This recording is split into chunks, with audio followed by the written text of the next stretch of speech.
on what the situation is when they begin, is when they may see a Veterans Career Advisor.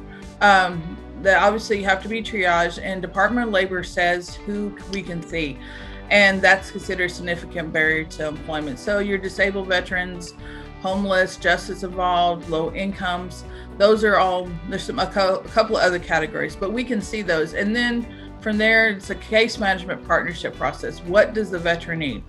If it's a homeless thing, we may be doing referrals.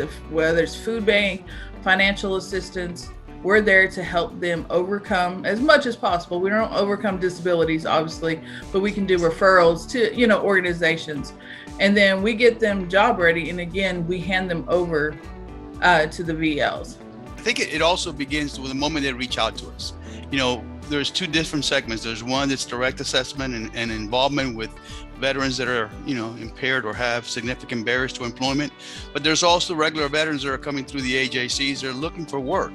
I think the moment they step through there and they get triaged, at that point, they're engaged, and they're obviously somebody that we are able to help. James and I can help with regards to their employment needs. Majority of the workforce centers have workshops tailored to the needs of your typical job seeker. Resume writing, interview skills, and all those services are currently being offered virtually, along with all the Veteran Commission services. So, from the time that somebody is going to be introduced to the Veterans Commission from one of your students, from our perspective, employment is when they're ready to be looking for work.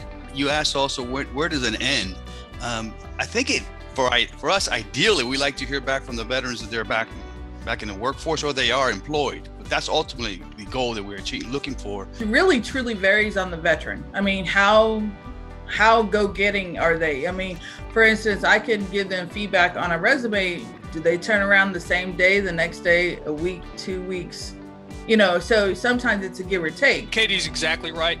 If I can take care of what they need with a 5-minute phone call or reviewing their resume with them, that's maybe all they need. Or as Katie mentioned, if you've got a homeless veteran, it doesn't matter. They can't be looking for work if they don't have a place to go home to, or to take a shower, or to change their clothes.